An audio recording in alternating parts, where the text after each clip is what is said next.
మాట్లాడుకోవాల్సిన సందర్భం ఉన్నది ఇవాళ. గీజగొండ అంటే మాకు కొండంత అండ. ఎందుకు అనంటే మా నాన్న అరెస్ట్ అయినప్పుడు రాజ్ కుమార్ అంకుల్, నవీన్ రాజ్ అంకుల్ వీళ్ళందరూ మేము 25 రోజులు గీజగొండ పోలీస్ స్టేషన్ ముందట పరుపులు వేసుకొని పండుకున్నాం. మాతోని తెలుగుదేశంలో మేము అనేక ఇబ్బందులు పడ్డప్పుడు మాకు తోడుకున్నది గీజగొండ మండలం. గీజగొండ మండలం నాయకులు, కార్యకర్తలు అందరూ మాకు అండగా ఉండే. మేము 9 ఏళ్ళు నరకం చూసినాం టీడీపీ నాయకత్వంలో. తర్వాత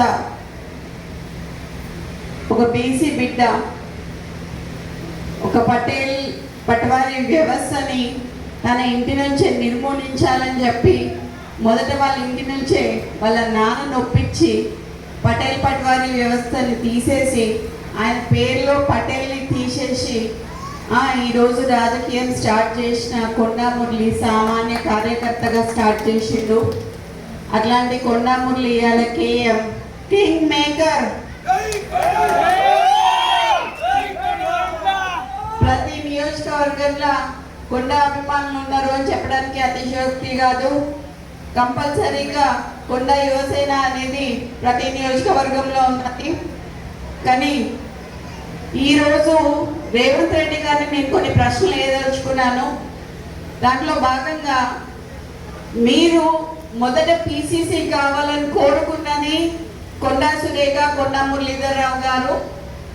ఆ రోజు వారు మాట్లాడుతూ కొండా మురళి గారి ఆదేశాల మేరకి కొండా సురేఖ గారు పిసిసి రేవంత్ రెడ్డి గారిని ప్రపోజ్ చేయడం జరిగింది. తర్వాత ఢిల్లీ స్థాయిలో కూడా ఆమె ప్రపోజ్ చేయడం జరిగింది. ఆ రోజు నువ్వు పిసిసి అయినాక ఫస్ట్ మొట్టమొదటిగా మా ఇంటికే వచ్చారు. వచ్చి నువ్వు అన్న మాట ఏంటంటే మా నాన్నతోని, కొండా మురళి గారితో, అన్న 38 సీట్లు వచ్చినా 36 సీట్లు వచ్చినా నీకు ఎమ్మెల్సీ ఇస్తానన్నావు. అన్నవా లేదా అనేది మా కోటగండి మైసమ్మ దగ్గరికి రా, ఎల్లమ్మ దగ్గరికి రా, శక్తివంతమైన దేవత ఆడ నేను అనలేదని నువ్వు ప్రమాణం చేయి, అప్పుడు నేను చెప్తా. ఒక బీసీ బిడ్డకి, ఒక క్రౌడ్ పుల్లర్కి ఎందుకు ఎమ్మెల్సీ ఇవ్వలేదు, ఎందుకు పదవి ఇవ్వలేదు అని నేను అడుగుతున్నా. ఈరోజు నిన్నొచ్చి నెక్స్ట్ ఎలక్షన్ గురించి మాట్లాడినావు కదా. 2 ఎలక్షన్ల తర్వాత రేవూరు ప్రకాష్ రెడ్డిని గెలిపియాలి అని చెప్పినాం. రేవూరు ప్రకాష్ రెడ్డి అంటే పర్కాలకి తెలియదు, పర్కాలంటే రేవూరు ప్రకాష్ రెడ్డికి తెలియదు ఎలక్షన్ల ముందట. అవునా కాదా? ఎవరు వచ్చిండ్రు? కొండా మురళి వచ్చి తిరిగితే రేవూరు ప్రకాష్ రెడ్డి గెలిచిండు. ఈరోజు 4-5 నియోజకవర్గాలలో తిరిగి ఆ రోజు గెలిపించుకున్న వ్యక్తి, నువ్వు కార్లో కూర్చోబెట్టుకుని తిరిగిన వ్యక్తి ఈరోజు ఎందుకు గుర్తొస్తలేడు నీకు? అంటే ముఖ్యమంత్రి అయితే కళ్ళు నెత్తికెక్కినాయా అని అడుగుతానా నేను నిన్ను? నాకు భయం లేదు. ఇవాళ పోతే రేపు 2 నాకు. ఎందుకు అని అంటే నా బిడ్డ, నా కొడుకు ఎవరన్నా చూసుకుంటారు వాళ్ళని. నేను ప్రజల కోసం పనిచేసేదాన్ని, నేను ప్రజల మధ్యలో ఉండేదాన్ని. ఈరోజు మా నాన్న నాకు అట్లే పెంచిండు, నన్ను భయం లేకుండా పెంచిండు. నేనెవరికి భయపడను, సావుకి భయపడను.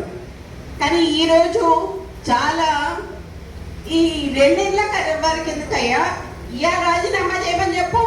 ఇవాళ రాజీనామా చేసి ఎలక్షన్లకు రా. నా ఇల్లు ఇక్కడ మంచినీళ్ళు ఉన్నది, 3 అంతస్తుల బిల్డింగ్ నీకు ఇస్తా, వచ్చి అక్కడనే ఉండి రేవూరు ప్రకాష్ రెడ్డికి నువ్వు వచ్చి క్యాన్వసింగ్ చేయి. రేవూరు ప్రకాష్ రెడ్డి గెలుస్తాడా, లేకపోతే కొండ కుటుంబంలో ఎవరి నుంచి గెలుస్తాడు? ఈరోజు నేను అదే అడగదలుచుకున్నా. నీతో పాటు ఒక పొంగు ఉన్నది.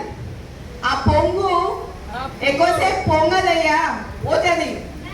మరి నువ్వు ముఖ్యమంత్రివా, ఆయన ముఖ్యమంత్రి కూడా తెలుస్తలేదు. ఇక్కడ మొన్న హైదరాబాద్లో ఇంద్రమ్మ ఇల్లు ఇచ్చేటప్పుడు హైదరాబాద్లో ఆయన పొంగు పోస్టర్లు వేసుకున్నాడు.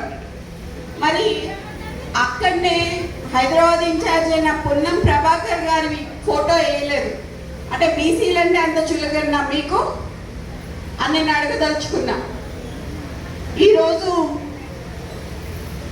నీతోని పిసిసి ఆడడానికి తిరిగిన దయాసాగర్ రావు గారిని కానీ షబీర్ అలీ గారిని కానీ అప్పుడు కార్లు ఎక్కించుకొని తిప్పినావు. ఇవాళ అట్లీస్ట్ వాళ్ళకి అపాయింట్మెంట్ అన్న ఇస్తున్నావా నువ్వు అని అడుగుతున్నా నేను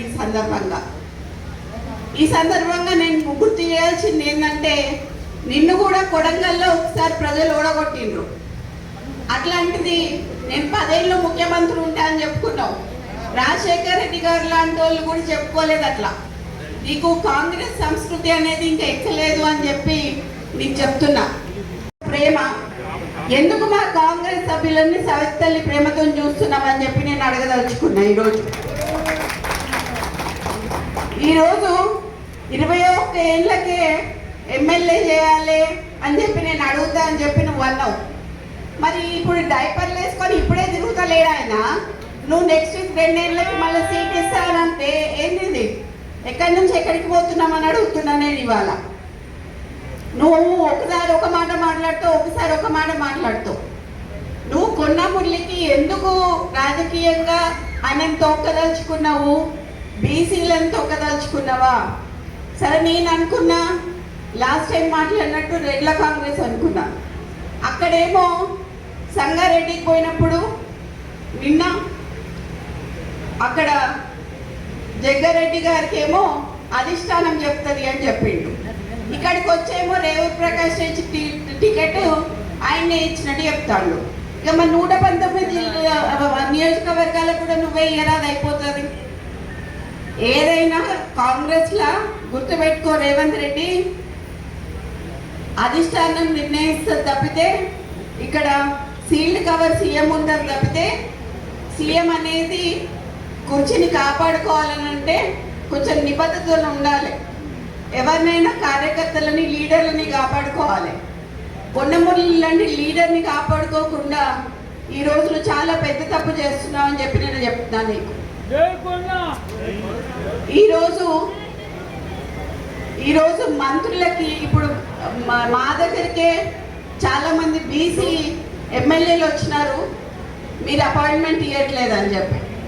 కొత్త ఎమ్మెల్యేలకి రిప్రజెంటేషన్స్ ఎక్కడ ఇవ్వాలో కూడా తెలియట్లేదు. మంత్రులు ఏమైనా సంతకాలు అవుతున్నాయి అంటే అవి అవ్వట్లేదు. మీరేం చేస్తున్నారు? సరే, ఇప్పుడు వేం నరేందర్ రెడ్డికి సలహాదారుడిగా మీరు ఇచ్చారు కదా. నేను అడగదలుచుకున్నది ఒకటే ఏంటంటే, మరి 3 ఏళ్లలో వేం నరేందర్ రెడ్డి ఏం సలహా ఇచ్చిండు నీకు? నువ్వు ఏం సలహా పాటించి ఏం చేసినావు ప్రజలకు చెప్పాలి. నువ్వు ఆయన ఇచ్చిన సలహా ఏంటిది? నీ తమ్ముడు ఒక షెల్ కంపెనీ పెడితే 200 కోట్ల ఆస్తి ఉన్న ల్యాండ్, గవర్నమెంట్ ల్యాండ్ నువ్వు దానదత్తం చేసినావు నీ తమ్ముడికి. ఇట్లా నీ తమ్ముళ్ళు నువ్వు రాష్ట్రం మీద పడి తింటాం తప్పితే ఇంకేం చేయలేదు. అట్లాంటిది నా ఇలాకాకు వచ్చి, కొండ ఇలాకాకు వచ్చి రేవంత్ ప్రకాష్ రెడ్డిని మళ్ళీ గెలిపించమని చెప్పడంలో మీ ఆంతర్యం ఏంటిది అని అడుగుతున్నా నేను ఇవాళ. ఎందుకు మాతో పెట్టుకుంటున్నావు? ఎందుకు మమ్మల్ని ఇట్లా చేస్తున్నావు? మేము కాపతనోళ్ళమమ్మ, మాకు వ్యవసాయం వచ్చి కానీ ఊడిగం చేయటం రాదు. మేము పద్మశాలోళ్ళం, మాకు నేత నేయటం వచ్చి తప్పితే ఊడిగం చేయటం రాదు. వీళ్ళగా బ్రోకరిజం చేసి ఇవన్నీ చేసుకుంటే మీ చుట్టూ తిరుగుతున్న వాళ్ళు ఎవరైతే ఉన్నారో తప్పుడు సంకేతాలు పోతున్నాయి అని చెప్పి చెప్తున్నా మీకు. ఈరోజు నాకు ఏఐసిసి అన్నా, ఢిల్లీ అన్నా, అధిష్టానం అన్నా, రాహుల్ గాంధీ గారన్నా, సోనియా గాంధీ గారన్నా, ప్రియాంక గాంధీ గారన్నా గౌరవం ఉంది. వాళ్ళు ఖచ్చితంగా అన్ని చూస్తున్నారు, అన్ని అబ్జర్వ్ చేస్తున్నారు. అది మీరు చూసుకోవాలి. మరి ఎందుకు అని అంటే నెక్స్ట్ టైంకి మరి మీరు ఉండాలా, ఉండద్దా, ఓడిపోతారా అనేది కూడా కొంచెం సందిగ్ధంగా ఉండాలి. మరి మీరు ఎందుకు అని అంటే మీరు అట్లా ప్రవర్తిస్తున్నారు ఒక్కొక్కళ్ళ దగ్గర. ఇది అచ్చ కాంగ్రెస్ వర్సెస్ పచ్చ కాంగ్రెస్ అయింది. ఇక్కడ మొత్తం పచ్చ కాంగ్రెస్ మాత్రమే నడుస్తున్నది. ఇక్కడ అచ్చ కాంగ్రెస్ ఏది నడవట్లేదు. కాంగ్రెస్ సభ్యులు ఎవ్వరూ ఆనందంగా లేరు. దాంట్లో ఉత్తమ్ కుమార్ రెడ్డి అంకుల్, మేము యాక్చువల్లీ అసలు ఆయన పేరు చెప్పాల్సింది ఉండే మాకు చేసిన సహాయానికి. కానీ సరే, ఈయన చేస్తాడు అని చెప్పి ఈయన పేరు చెప్పడం జరిగింది. కానీ ఈరోజు మురళీ గారిని మోసం చేయడం అనేది అది చాలా తప్పు కింద నేను భావిస్తున్నాను. ఈరోజు నేను అందరి సమక్షంలో చెప్తున్నాను, అయ్యా రేవంత్ రెడ్డి, నువ్వు కానీ రేవూరు ప్రకాష్ రెడ్డి కానీ వాళ్ళ తాత కానీ వాళ్ళ అయ్య కానీ ఎవరైనా కానీ నేనే ఇక్కడ ఎమ్మెల్యేని, ఖచ్చితంగా నేనే నిల్చుంటా, నేనే గెలుస్తా. అర్థమైందా? ఈ సందర్భంగా నేను నీకు ఇక్కడ నుంచే చెప్తున్నా, నువ్వు ఇప్పుడు రాజీనామా చేయమని చెప్పు, ఇప్పుడు ఇద్దరం నిల్చుందాము, ఎవరు గెలుస్తారో చూద్దాము. నువ్వు వచ్చి క్యాన్వసింగ్ చేయి, నువ్వు వచ్చి క్యాన్వసింగ్ చేయి రేవూరు ప్రకాష్ రెడ్డికి. నేను ఇండిపెండెంట్ అయినా నిల్చుంటా, ఒకవేళ కాంగ్రెస్ పార్టీ టికెట్ ఇవ్వకపోతే ఎట్లయినా కూడా నేను గెలుస్తా అని చెప్తున్నా. ఈసారి పర్కాల ఎమ్మెల్యేగా నేను పోటీ చేస్తానని ఈ సందర్భంగా ఈ స్టేజ్ మీద నుంచి నేను మీకు అందరికీ చెప్తున్నా. ఇది గతంలో చెప్పిన, కానీ ఇవాళ నేను ఎందుకు చెప్తున్నా అంటే 2 ఏళ్ళ గారిని గెలిపేయమని చెప్పి అసందర్భంగా మాట్లాడిండు కాబట్టి, అనవసరంగా నన్ను రెచ్చగొట్టిండు కాబట్టి నేను ఇవాళ రావాల్సి వచ్చింది, ఇంత మాట్లాడాల్సి వచ్చింది. నీ ఇంకా బయటికి తీయాల్సిన చాలా ఉంటాయి. నువ్వు ఇంటెలిజెన్స్ రిపోర్ట్స్ తెప్పించుకొని ఇవాళ అందరు మా లీడర్లు అందరు ఇళ్ళ దగ్గర పోలీసు వాళ్ళని పెట్టావు, నువ్వు ఇంటెలిజెన్స్ రిపోర్ట్ తెప్పించుకొని.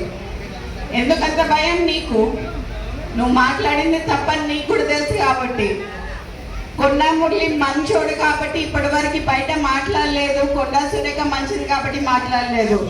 చిత్తగట్ల కాదు, ఏదున్నా చెప్పేస్తుంది కాబట్టి నేను చెప్పిన ఇవాళ మా నాన్న మా అమ్మ బాబాలు వేరుండొచ్చు, నా బాబాలు వేరుండొచ్చు, కానీ అందరం కలిపి ఒకటే తాటి కిందికి వచ్చేది ఎక్కడ అంటే ప్రజాసేవ దగ్గర.